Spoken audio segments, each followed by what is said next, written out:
Pernahkah kamu membayangkan sebuah masa ketika ksatria bersinar dalam zirah baja, kastil megah berdiri kokoh, dan tanah suci menjadi pusat dari konflik besar dua peradaban?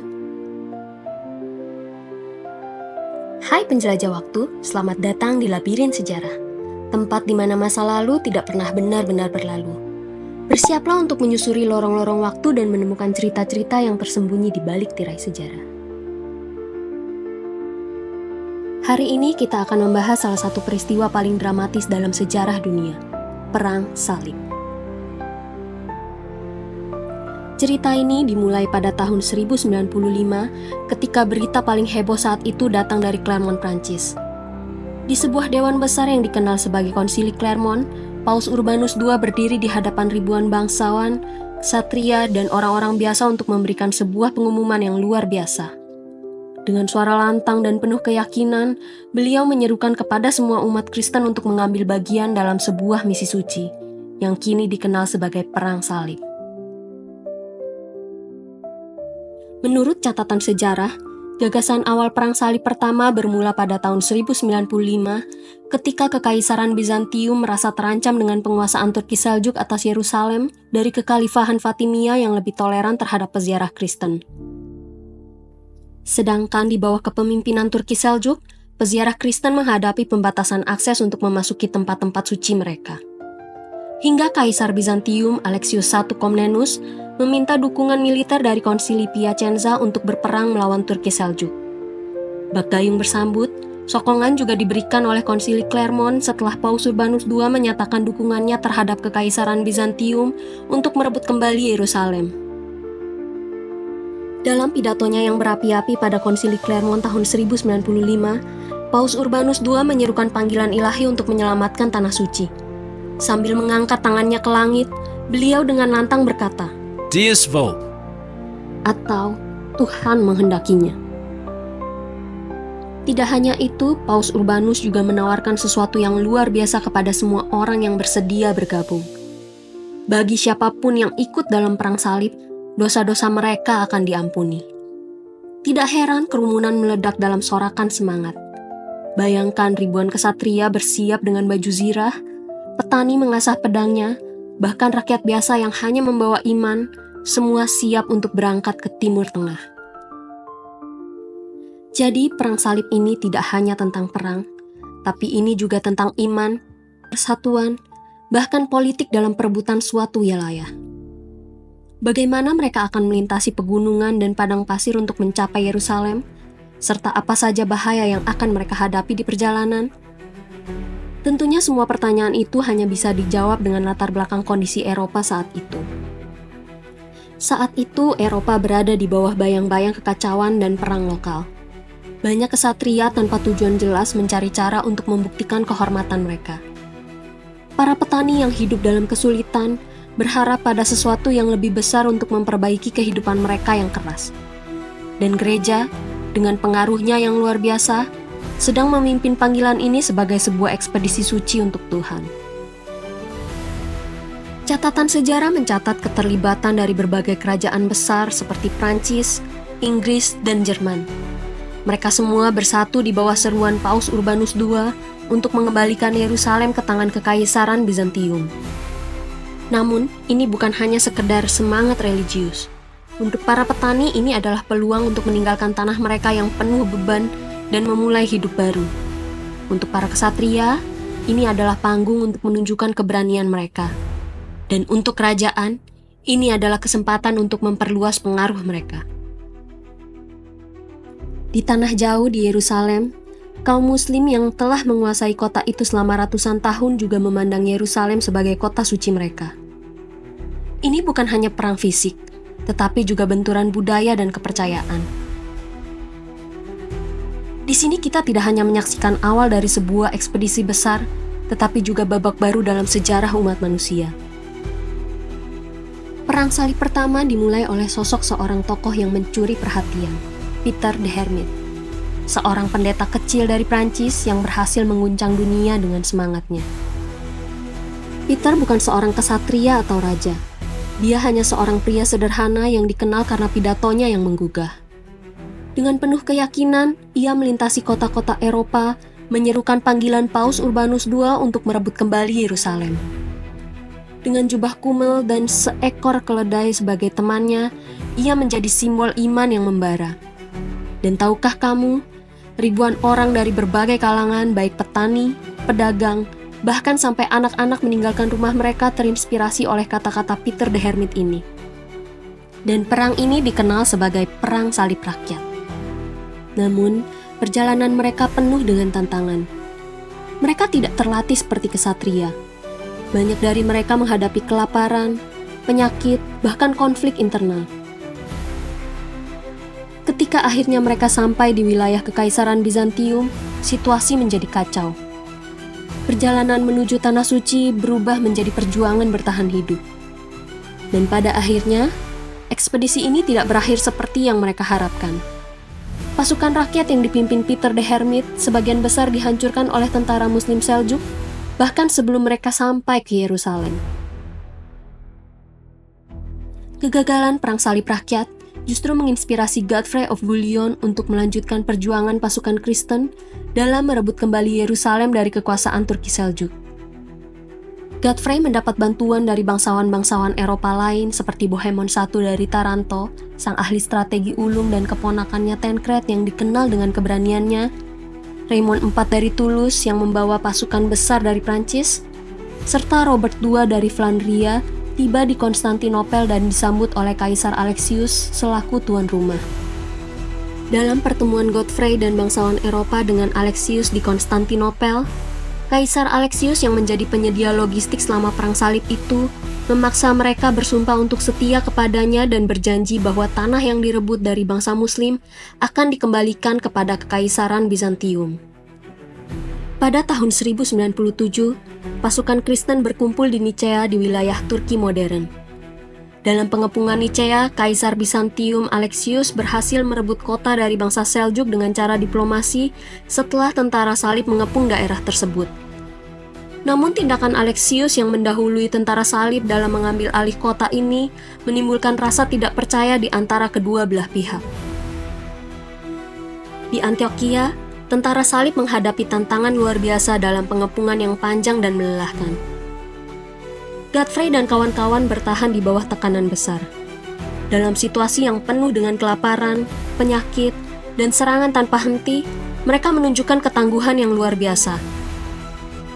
Dengan perpaduan antara strategi ulung serta keberanian dan kegigihan, akhirnya pada tahun 1098, Antioquia berhasil direbut oleh tentara salib dan memberikan kemenangan strategis yang penting dalam perjalanan menuju Yerusalem. Namun kemenangan di Antioquia ini diwarnai dengan ketegangan antara Bohemond I dengan pihak Kekaisaran Bizantium. Bohemond I memiliki ambisi untuk mendirikan kerajaan sendiri di wilayah tersebut dan tidak berniat mengembalikannya kepada Bizantium seperti sumpah kepada Alexius ketika mereka berada di Konstantinopel. Hingga akhirnya, Bohemond I tetap mendirikan kerajaannya sendiri di Antioquia dan menjadi penguasa Antioquia yang kemudian kekuasaan dilanjutkan oleh keponakannya Tancred ketika Bohemond menjadi tawanan perang. Godfrey melanjutkan perjalanannya tanpa Bohemond dan keponakannya yang memilih untuk menetap di Antioquia. Dan akhirnya pada 1099, Godfrey dengan tentara salib mencapai tujuan akhir, Yerusalem. Pengepungan Yerusalem berlangsung sengit. Tentara salib menyerbu tembok-tembok kota, dan setelah perjuangan brutal mereka berhasil merebut kota suci itu. Tapi kisah ini bukan tanpa noda. Yerusalem dipenuhi duka saat ribuan penduduk kota Muslim dan Yahudi menjadi korban. Dengan kemenangan yang diraihnya, Godfrey akhirnya membangun kerajaan Yerusalem dan menjadi pemimpin kerajaan tersebut. Namun masa kepemimpinannya terhitung sangat singkat, karena pada tahun 1100 Godfrey meninggal dunia dan kepemimpinan kerajaan Yerusalem digantikan oleh saudaranya Baldwin I yang kemudian menjadi Raja Yerusalem pertama. Kepemimpinan Baldwin I menjadi fondasi awal kerajaan Yerusalem. Konflik internal dan ancaman eksternal terus menghantui wilayah tersebut hingga akhirnya melemahkan pertahanan Kristen di Timur Tengah. Setelah kematian Baldwin I pada 1118, suksesi kerajaan tetap menghadapi tantangan besar, termasuk ancaman dari dinasti Zengid yang dipimpin oleh Imad ad-Din Zengi. Melalui pemimpin muslim yang cerdas dan tangguh bernama Imad ad-Din Zengi atau Zengi yang merupakan penguasa Mosul dan Aleppo, mulailah serangan besar-besaran dilakukan ke kota Edessa yang merupakan salah satu wilayah Yerusalem yang menjadi benteng pertahanan penting karena letaknya yang berada di perbatasan utara wilayah muslim. Zengi adalah tokoh visioner yang melihat kejatuhan Edessa sebagai peluang emas untuk memperkuat kekuasaan Islam dan mengobarkan semangat jihad. Pada 28 November 1144, Zengi melancarkan serangan besar-besaran ke kota Edessa. Pasukan Kristen di bawah pimpinan Jocelyn II, penguasa County Edessa, berada dalam posisi lemah karena Jocelyn saat itu sedang berada jauh dari kota dalam rangka mencari sekutu. Tanpa pemimpin kuat di dalam kota, pertahanan Edessa goyah. Setelah pengepungan hampir sebulan, pada 24 Desember 1144, tembok Edessa runtuh. Pasukan Zengi memasuki kota dan tragedi besar pun terjadi. Ribuan penduduk Kristen dibantai, sementara yang lainnya dijual sebagai budak. Ini adalah pukulan telak bagi tentara salib. Kejatuhan Edessa memicu kemarahan di Eropa dan menjadi alasan utama dimulainya Perang Salib Kedua. Tokoh-tokoh besar seperti Louis VII dari Prancis dan Konrad III dari Jerman terinspirasi untuk memimpin ekspedisi baru ke timur. Namun perjalanan menuju timur bukanlah hal mudah. Pasukan mereka menempuh perjalanan panjang melewati medan yang keras dan penuh rintangan. Di sini kita mulai melihat masalah pertama, perpecahan antara pemimpin-pemimpin tentara salib. Louis VII dan Konrad III meskipun berniat sama, tidak selalu sejalan dalam strategi dan pendekatan mereka. Ketegangan ini menciptakan masalah besar dalam koordinasi pasukan. Setelah melewati medan penuh tantangan, pasukan Louis VII tiba di Asia Kecil hanya untuk menghadapi kekalahan besar dalam pertempuran Dorylaeum pada 1147. Meski pasukan Jerman berhasil mempertahankan diri, perang ini menunjukkan bahwa perjalanan mereka menuju kemenangan tidak akan mudah. Pada akhirnya, meskipun beberapa kota di Timur Tengah berhasil mereka capai, ekspedisi ini berakhir tanpa kemenangan nyata. Baghdad dan Damaskus tetap berada di tangan pasukan Muslim.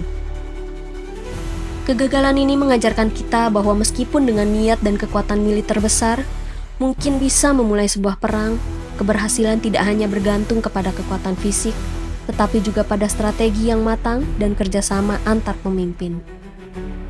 Di sisi Muslim, pada masa kepemimpinan Nur ad-Din yang menggantikan ayahnya Zengi, muncul salah satu tokoh yang paling terkenal dalam sejarah Perang Salib, yaitu Saladin atau Salah ad-Din al-Ayyubi.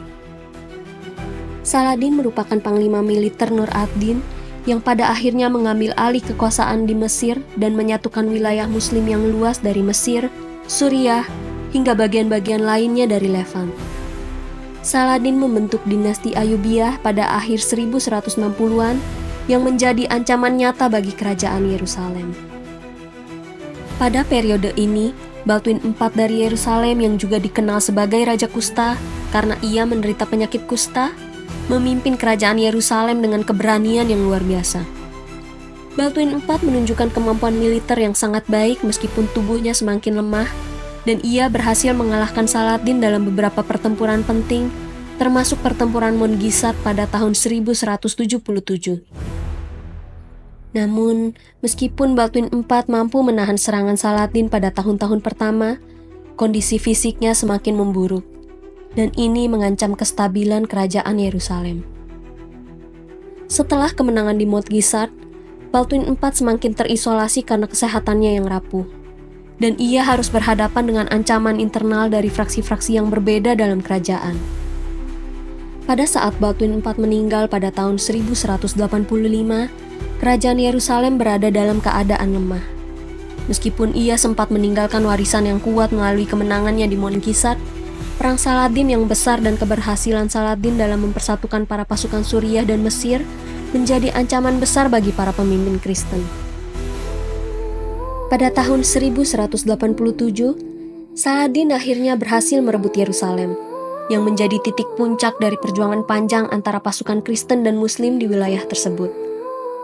Namun setelah berhasil merebut kembali Yerusalem, Alih-alih melakukan pembantaian seperti yang dilakukan tentara salib saat merebut Yerusalem pada tahun 1099, ia memberikan perlindungan bagi warga Kristen dan memungkinkan mereka meninggalkan kota dengan aman. Sebuah tindakan yang membuat namanya dikenang sebagai pemimpin yang manusiawi. Setelah hampir 1 abad berada di tangan orang-orang Kristen, kota suci ini akhirnya berhasil kembali ke tangan pasukan Muslim, dan hal ini mengguncang kerajaan-kerajaan Eropa yang telah berjuang untuk mempertahankannya. Ketika Yerusalem jatuh ke tangan Saladin, dunia Kristen bergolak. Paus Gregorius VIII segera menyerukan Perang Salib Ketiga, sebuah ekspedisi besar yang dipimpin 3 penguasa besar Eropa. Richard I dari Inggris dikenal sebagai The Lionheart, Philip II dari Prancis, dan Kaisar Frederick I Barbarossa dari Jerman. Masing-masing membawa pasukan besar dengan tujuan sama, merebut kembali Yerusalem. Namun, takdir berkata lain. Frederick Barbarossa tewas tenggelam saat menyeberangi sungai di Asia Kecil, meninggalkan pasukannya tanpa pemimpin. Peran itu akhirnya digantikan oleh Leopold V dari Austria yang bergabung dengan Richard dan Philip. Pada 8 Juni 1191, Richard tiba di Acre bersama pasukan besar, membawa semangat baru bagi tentara salib. Di sana ia juga mendapatkan bantuan dari Henry IV dari Toron, seorang penerjemah dan negosiator yang fasih berbahasa Arab. Richard menunjukkan keberanian luar biasa. Meski menderita penyakit parah yang mirip kudis, ia tetap bertarung dengan gigih. Bahkan saat terbaring di tandu, ia menembakkan panah menggunakan busur silang. Pada akhirnya, kota Acre berhasil direbut. Namun konflik internal pecah. Ketika pasukan Richard menghancurkan bendera Leopold, hubungan mereka memburuk. Akibatnya Leopold dan Philip meninggalkan perang salib lebih awal. Setelah merebut Acre, Richard menangkap 2.700 tawanan Muslim sebagai jaminan agar Saladin memenuhi syarat penyerahan. Ketika negosiasi gagal, ia memutuskan untuk mengeksekusi para tawanan dan melanjutkan perjalanan. Kemenangan besar diraihnya di pertempuran Arsuf pada 7 September 1191, di mana strategi briliannya memukul mundur pasukan Saladin. Pada November 1191, pasukan Richard mendekati Yerusalem. Namun cuaca buruk dan kekhawatiran akan serangan balasan membuat mereka mundur. Ketegangan di antara para pemimpin tentara salib semakin memperumit situasi, dan Yerusalem tetap tak dapat direbut. Pada September 1192, babak dramatis Perang Salib Ketiga mencapai titik akhir ketika Richard I dari Inggris dan Saladin menyepakati sebuah perjanjian damai. Kesepakatan ini mengizinkan para peziarah Kristen mengunjungi Yerusalem tanpa ancaman konflik, meskipun kota suci itu tetap berada di bawah kendali Muslim. Perjanjian ini tidak hanya menandai akhir dari pertempuran sengit, tetapi juga menunjukkan bagaimana dua pemimpin besar mampu menempatkan kemanusiaan di atas permusuhan. Meski berada di tengah peperangan, Saladin tetap menjaga hubungan diplomatik yang baik dengan beberapa pemimpin Kristen, termasuk Richard.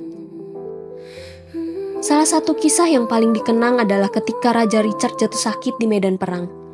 Alih-alih mengambil keuntungan dari kelemahan musuhnya, Saladin justru mengirim dokter dan buah-buahan sebagai tanda persahabatan. Tindakan ini memperlihatkan bahwa meskipun mereka bertarung dengan pedang di medan perang, ada penghormatan dan kemuliaan yang tetap terjaga di antara mereka. Walaupun tidak ada kemenangan mutlak dalam pertempuran ini, keberanian dan kepemimpinan Saladin dan Richard I tetap dikenang hingga hari ini. Mereka bukan hanya simbol dari perjuangan besar dalam sejarah Perang Salib, tetapi juga lambang bahwa di tengah konflik yang paling keras sekalipun, masih ada ruang untuk kehormatan, kemanusiaan, dan perdamaian.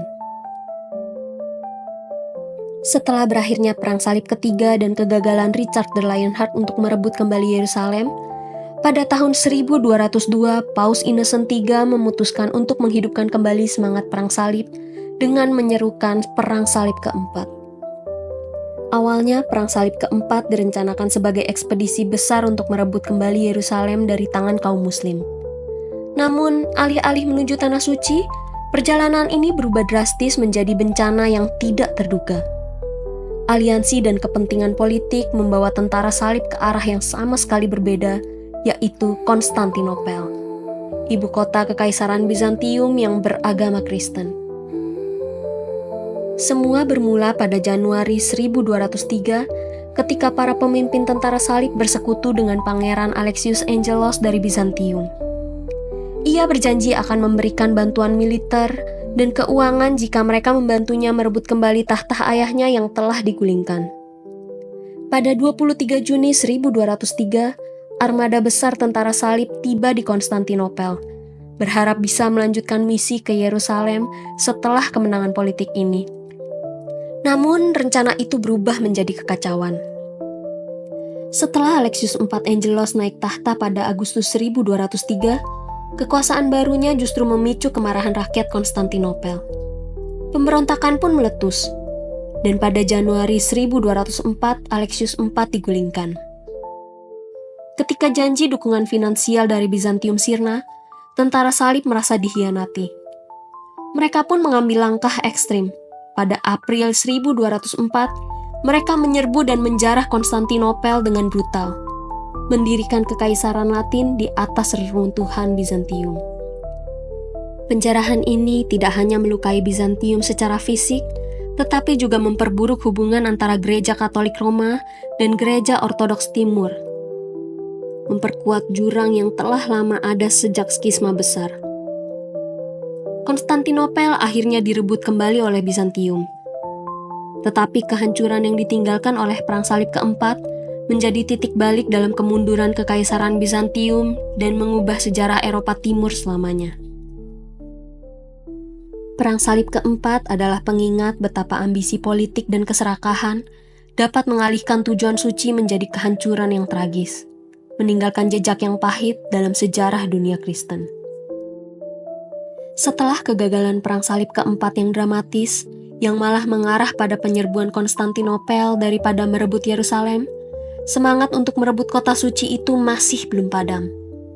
Namun kali ini para pemimpin Kristen akan menghadapi tantangan besar yang datang dari luar tanah suci, tepatnya dari Mesir. Setelah kejadian di Konstantinopel, Paus Innocent III masih berambisi untuk merebut Yerusalem kembali. Pada 1213, ia menyerukan Perang Salib kelima dengan tujuan yang jelas, menyerang Mesir yang saat itu merupakan kekuatan utama Muslim yang menguasai wilayah tersebut. Tujuannya untuk melemahkan dinasti Ayyubiyah yang dipimpin oleh Saladin dan membuka jalan untuk merebut Yerusalem kembali. Setelah kematian Paus Innocent III, Paus Honorius III mengambil alih kepemimpinan dan mengorganisasi upaya untuk melaksanakan rencana Perang Salib kelima. Ia memobilisasi para penguasa Eropa untuk berpartisipasi, termasuk Raja Andrew II dari Hungaria, Leopold VI dari Austria, dan John dari Brienne yang merupakan Raja Yerusalem nominal, untuk menyerang Mesir, terutama kota pelabuhan Damietta, sebagai rencana kunci untuk melemahkan dinasti Ayyubiyah sebelum bergerak ke Yerusalem. Pasukan salib berhasil merebut Damietta setelah pengepungan yang cukup lama dan penuh tantangan. Tapi disinilah kesulitan baru muncul. Alih-alih langsung melanjutkan perjalanan untuk merebut Yerusalem, pasukan salib terjebak dalam dilema politik dan strategis yang merugikan mereka. Kekuatan Muslim yang dipimpin oleh Sultan Al-Kamil segera membalas, dan pada akhirnya pasukan salib dipaksa untuk mundur setelah serangan belasan yang kuat. Meskipun Damietta sempat jatuh ke tangan pasukan Kristen, Perang Salib kelima berakhir dengan kegagalan besar. Namun kegagalan ini tidak menyurutkan semangat dunia Kristen. Yerusalem tetap menjadi pusat konflik antara dunia Kristen dan Muslim hingga babak baru pun dimulai. Pada tahun 1228, Perang Salib ke-6 dilancarkan, membawa karakter yang sangat berbeda. Kali ini bukan hanya pedang dan panah yang berbicara, tapi juga kecerdasan dan diplomasi luar biasa yang membuka jalan baru dalam perjuangan panjang sejarah Perang Salib. Kisah ini dimulai dengan seorang tokoh besar, Frederick II, Kaisar Romawi Suci, seorang pemimpin yang dikenal cerdas, berwawasan luas, dan bahkan kontroversial di zamannya. Frederick memiliki janji yang tertunda kepada dunia Kristen. Setelah Perang Salib kelima berakhir dengan kegagalan, harapan umat Kristen untuk merebut kembali Yerusalem dari tangan Muslim belum juga padam. Namun Frederick tidak tergesa-gesa memenuhi panggilan perang. Ketika ia akhirnya memutuskan untuk bertindak, langkah ini lebih dipicu oleh tekanan besar dari Paus Gregorius IX yang bahkan sempat mengekskomunikasi Frederick atau mengeluarkannya dari komunitas gereja secara resmi karena dianggap menunda-nunda tugas sucinya. Meski tanpa dukungan gereja secara penuh, Frederick tetap memimpin ekspedisinya, membawa semangat dan strategi yang sangat berbeda dari pendahulunya. Pada tahun 1228, Frederick tiba di Tanah Suci, tetapi bukan untuk langsung bertempur. Ia memilih jalan yang jarang ditempuh pada zaman itu, diplomasi. Frederick membuka jalur negosiasi dengan Sultan Al-Kamil, penguasa Muslim dari dinasti Ayyubiyah. Hasilnya, sebuah perjanjian damai yang mengejutkan. Sultan Al-Kamil memilih untuk menyerahkan Yerusalem, Nazaret, dan Bethlehem kepada kekuasaan Kristen tanpa pertempuran besar. Sebagai gantinya, umat Muslim tetap memiliki akses ke tempat-tempat suci mereka di kota tersebut. Ada beberapa alasan yang dapat menjelaskan keputusan Al-Kamil untuk menyerahkan Yerusalem. Salah satunya adalah bahwa pada saat itu, Sultan Al-Kamil sedang menghadapi ancaman dari pasukan Khwarizmi yang mengancam kekuasaannya di wilayah lain. Selain itu, Al-Kamil mungkin menyadari bahwa Yerusalem pada saat itu tidak lagi memiliki banyak nilai strategis karena kekuatan Muslim di wilayah tersebut sudah cukup stabil. Sehingga pada tanggal 18 Februari 1229, Frederick dan Al-Kamil menandatangani perjanjian yang bernama Perjanjian Jaffa. Perjanjian itu mengizinkan orang Kristen menduduki kembali tempat-tempat suci Yerusalem, kecuali kawasan kuil yang tetap berada di bawah kendali otoritas keagamaan Muslim. Penduduk Muslim harus meninggalkan kota, tetapi dapat mengunjungi tempat-tempat suci untuk berziarah di bawah ketentuan perjanjian yang terperinci. Tidak ada konstruksi baru atau bahkan penambahan artistik yang diizinkan di tempat-tempat suci tersebut. Juga tidak ada benteng yang dapat dibangun, walau nantinya akan diperdebatkan bahwa ini berlaku untuk Yerusalem. Perjanjian itu mengatur situs penting lainnya yang sangat penting bagi orang Kristen, seperti Bethlehem dan Nazaret. Sebagai imbalan atas perjanjian itu, Sultan mendapat jaminan gencatan senjata 10 tahun. Frederick II juga berjanji akan membela kepentingan Al-Kamil dari semua musuh, bahkan ancaman dari Gereja Katolik Roma. Inilah yang membuat Perang Salib ke-6 berbeda. Keberhasilan yang diraih tanpa pertumpahan darah besar-besaran. Sebuah kemenangan diplomasi di tengah tradisi konflik militer. Namun kemenangan ini juga menuai kontroversi. Beberapa pihak memuji Frederick sebagai pemimpin visioner, sementara yang lain mengkritiknya karena dianggap terlalu lunak terhadap musuh. Begitupun Sultan Al-Kamil yang juga dinilai terlalu lunak terhadap pasukan Kristen. Meskipun Frederick II berhasil mengembalikan Yerusalem melalui diplomasi dalam Perang Salib ke-6, keberhasilan tersebut berumur pendek. Pada tahun 1244, Yerusalem kembali jatuh ke tangan Muslim setelah serangan besar-besaran oleh pasukan Khwarizmi yang bersekutu dengan dinasti Ayyubiyah. Serangan ini tidak hanya menghancurkan kota suci, tetapi juga mengguncang dunia Kristen, yang menganggap kehilangan Yerusalem sebagai pukulan besar terhadap iman mereka dan simbol kegagalan mempertahankan wilayah suci. Kehilangan Yerusalem inilah yang menjadi pemicu bagi dimulainya babak baru dalam sejarah panjang Perang Salib pada tahun 1248, Perang Salib ke-7. Kali ini dunia Kristen menaruh harapannya pada seorang raja yang penuh dedikasi, Louis IX dari Prancis, yang kelak dikenal sebagai Saint Louis. Dalam kurun waktu 1245 sampai 1248, Louis IX berhasil mengumpulkan 15.000 tentara yang kemudian diberangkatkan dengan 36 kapal dari pelabuhan Aigues Mortes. Ia juga telah menyiapkan modal yang sangat tinggi untuk membiayai perang ini.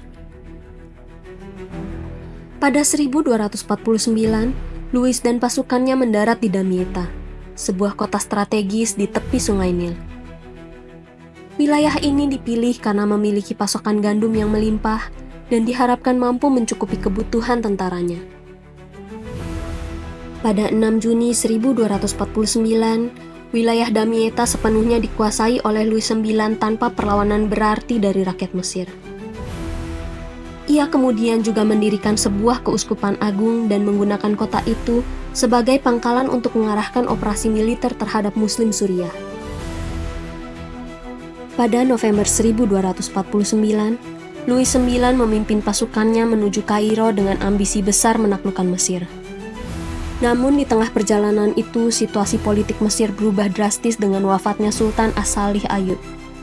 Keadaan ini memicu ketegangan di medan perang, di mana pasukan Louis IX harus menghadapi perlawanan sengit dari para pemimpin tangguh dinasti Ayyubiyah dan Mamluk. Dipimpin oleh Sultan Turansyah yang baru, serta tokoh-tokoh kuat seperti Faris ad-Din Aktai dari kaum Mamluk Bahri, Baibars al-Bundu Qadri, Saif ad-Din al-Qutus, Is al-Din Aibak, dan Al-Mansur Kalaun, perlawanan Mesir kian membara. Meskipun dikepung dari berbagai sisi, Louis IX menolak mundur ke Damietta dan bersikeras bertahan di Mansurah. Sayangnya, keputusan ini menjadi bumerang, memicu kelaparan dan kematian besar-besaran di tengah pasukannya, memperburuk nasib tentara salib dan perang salib ke-7. Puncaknya terjadi pada Maret 1250, ketika Louis IX mencoba mundur ke Damietta tetapi terjebak dalam pertempuran Fariskun. Pasukannya dihancurkan dan sang raja jatuh ke tangan musuh. Kebebasannya diraih setelah membayar tebusan besar, 800.000 bezan emas, dan menyerahkan Damietta. Dengan hati yang berat, Louis IX akhirnya berlayar ke Akko, meninggalkan Mesir sebagai simbol kekalahan besar Perang Salib ke-7. Setelah kegagalan menyakitkan dalam Perang Salib ke-7 di Mesir, Louis kembali bangkit dengan tekad baru. Kali ini ia mengarahkan ekspedisinya ke Tunisia, sebuah langkah strategis yang didorong oleh harapan untuk memotong jalur dukungan Muslim dari Afrika Utara ke Timur Tengah. Namun, Perang Salib ke-8 bukan hanya tentang ambisi militer. Louis juga memiliki keyakinan bahwa ia dapat membawa Raja Tunisia, Muhammad I Al-Muntansir, untuk memeluk agama Kristen agar bisa membuka jalan bagi pengaruh Eropa ke wilayah tersebut. Sayangnya, strategi ini dihadapkan pada kenyataan keras medan perang dan iklim yang tak bersahabat. Pasukan Kristen tiba di pantai Tunisia pada musim panas yang terik, siap untuk melanjutkan perjuangan merebut Yerusalem. Namun tak lama setelah mendarat, mereka dihantam oleh wabah penyakit yang mematikan yang mengurangi jumlah pasukan secara drastis. Di tengah kondisi yang semakin memburuk, tragedi besar pun terjadi. Louis IX jatuh sakit dan meninggal pada 25 Agustus 1270. Kehilangan ini menghancurkan semangat pasukan Kristen dan ekspedisi yang semula penuh harapan pun berakhir tanpa hasil yang berarti. Setelah kegagalan Perang Salib ke-8 dan kepergian Raja Louis IX, pasukan Kristen mulai merasa bahwa perjuangan untuk merebut kembali Yerusalem adalah suatu hal yang mustahil. Namun, di tengah rasa putus asa pasukan Kristen, seorang pemimpin muda muncul untuk mengambil alih perjuangan. Dialah Pangeran Edward dari Inggris, yang kelak dikenal sebagai Raja Edward I. Dengan keberanian yang menggelora, Edward memimpin pasukannya menuju Tanah Suci untuk menghadapi ancaman besar dari dinasti Mamluk yang dipimpin oleh Sultan Baibars, seorang jenderal yang cerdas dan tak kenal takut. Edward menghadapi tugas yang berat. Pada saat itu, negara-negara salib di Tanah Suci telah melemah. Kota-kota yang dulu megah seperti Yerusalem sudah jatuh ke tangan Muslim. Namun Edward tidak menyerah. Ia berhasil mengamankan beberapa kemenangan kecil, bahkan memaksa Sultan Baibars untuk menerima gencatan senjata sementara. Meski begitu, perjuangan ini tidak menghasilkan perubahan besar. Kekaisaran Mamluk tetap menjadi kekuatan dominan di wilayah tersebut. Tidak lama setelah itu, Edward menerima kabar tentang kematian ayahnya, Raja Henry III di Inggris. Terpaksa meninggalkan medan perang, ia pulang untuk mengambil alih tahta, meninggalkan tanah suci dalam kondisi yang rentan. Dan memang, tidak lama setelahnya, benteng terakhir pasukan Kristen, kota Akko, jatuh pada tahun 1291. Perang salib yang berlangsung lebih dari 2 abad mencapai titik akhirnya. Dalam perjalanan panjang yang berlangsung hampir 2 abad, Perang salib bukan hanya sekedar serangkaian pertempuran untuk merebut kembali Yerusalem, tetapi juga sebuah kisah tentang keyakinan, pengorbanan, dan pertanyaan mendalam mengenai moralitas perang. Saat kita menyelami perang salib, kita dihadapkan pada dilema moral yang seringkali membingungkan. Perang suci, sebuah istilah yang digunakan untuk menggambarkan perang yang diberkati Tuhan, membuat kita bertanya, dapatkah pembantaian atas nama agama dibenarkan? Ketika pasukan salib tiba di Yerusalem pada tahun 1099, mereka melakukan pembantaian besar-besaran terhadap ribuan warga sipil Muslim dan Yahudi. Apakah tindakan ini dapat dibenarkan oleh kepercayaan mereka? Ataukah ini hanya sebuah bentuk kekejaman yang menodai nilai-nilai agama yang mereka coba pertahankan? Selain itu, kita juga menyaksikan bagaimana agama seringkali dipergunakan untuk kepentingan politik.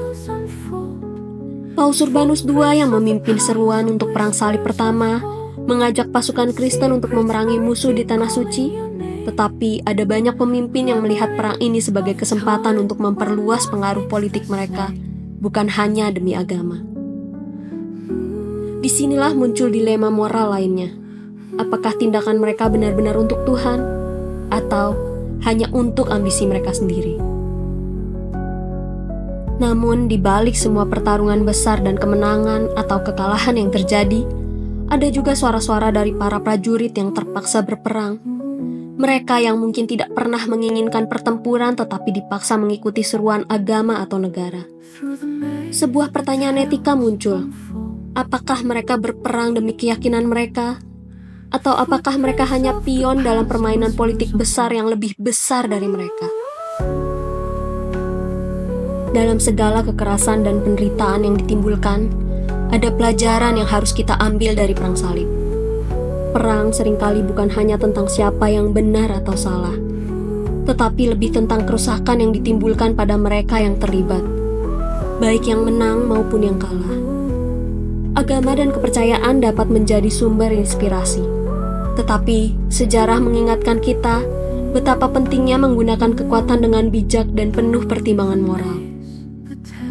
Perang salib mengajarkan kita tentang bahaya mengorbankan kehidupan manusia demi ambisi atau keyakinan yang tidak selalu bisa diuji dengan objektivitas moral. Kita bisa belajar dari keberanian dan pengorbanan yang mengiringi perjalanan panjang ini. Tetapi kita juga harus mengingat kerusakan yang ditinggalkannya. Konflik ini mengingatkan kita bahwa tidak ada tujuan yang lebih penting daripada menghargai kehidupan manusia. Dan bahwa perdamaian, terutama dalam dunia yang penuh dengan perbedaan, merupakan jalan yang jauh lebih mulia daripada pertempuran tanpa akhir. Sampai di ujung labirin kali ini, tapi jangan khawatir, masih banyak lorong waktu yang menunggu untuk kita jelajahi bersama. Sampai jumpa di petualangan berikutnya penjelajah waktu.